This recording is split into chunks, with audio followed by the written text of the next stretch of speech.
Dear students, 10th subject mathematics, myself Sunita Mittal.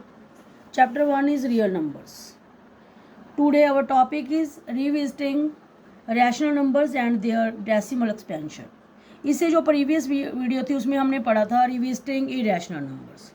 आज पढ़ेंगे हम रिविजिटिंग रैशनल नंबर. सबसे पहले एक थ्योरम है, क्या है उसका result only let x be a rational number whose decimal expansion terminates, then x can be expressed in the form of p over q where p and q are co-prime. Co-prime means जो इनका HCF है वो 1 होगा. And the prime factorization of q is of the form 2 the power n 5 the power m where n and m are non negative integer. इससे हमें क्या clear होता है, कोई भी हमें रैशनल नंबर दिया हुआ है उसकी डेसिमल एक्सपेंशन तभी टर्मिनेट होगी अगर हम उसको p ओवर q की फॉर्म में लिखते हैं और उसका जो डिनोमिनेटर है, डिनोमिनेटर मीन जो q है, उसकी जो प्राइम फैक्टराइजेशन बनाएंगे अगर वो हमारे पास 2 की पावर n और 5 की पावर n में आता है तो वो टर्मिनेट होगा, अदरवाइज वो नॉन टर्मिनेटिंग होगा. ये आपको मैं एक न्यूमेरिकल एग्जांपल से बताती हूँ. देखो जैसे हमें दिया हुआ है भी 3/8 एक रैशनल नंबर है, इसको हमने चेक करना है ये टर्मिनेट है कि नहीं टर्मिनेट है. देखिए पहले जो 8 है, 8 के जो फैक्टर्स है क्या बनेंगे 2 × 2 × 2. इट मीन्स ये क्या हो गया 3/2 की पावर 3. इट मीन्स जो इसका डिनोमिनेटर है, जैसे हमने p ओवर q बोला था, q की बोला था हमने, जो भी है इसकी फॉर्म है प्राइम फैक्टराइजेशन की 2 की पावर n और 5 की पावर m में होनी चाहिए. तो इसकी जो डिनोमिनेटर q की प्राइम फैक्टराइजेशन है वो 2 की पावर 3 में है. तो इसका मतलब ये हमारे पास क्या हो गया टर्मिनेटिंग. उसके बाद अगर हमने इसको, अगर जो भी टर्मिनेटिंग होएगा उसको अगर डेसिमल एक्सपेंशन में कन्वर्ट करना है तो कैसे करना है हमने देखिए. जहाँ 3/2 की पावर 3 है, नीचे हमने टेंस की पावर बनानी है. अगर जहाँ 2 की पावर 3 है तो नीचे हम 5 की पावर 3 से मल्टीप्लाई करेंगे और न्यूमिनेटर में भी 5 की पावर 3 से मल्टीप्लाई करेंगे.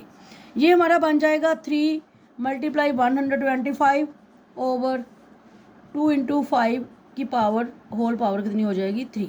इट मीन्स ये कितना हो गया 375 ओवर 10 की पावर 3 मीन्स 375 ओवर 1000 और ये बन जाएगा हमारे पास 0.375. तो ऐसे हम अगर कोई भी हमें टर्मिनेटिंग प्रूव कर दिया उसको अगर डेसिमल एक्सपेंशन में कन्वर्ट करना है तो आपने क्या करना है, जो डिनोमिनेटर है उसको टेंस की पावर में बनाना है, उसके बाद उसको डायरेक्ट जो डेसिमल में कन्वर्ट हो जाएगा.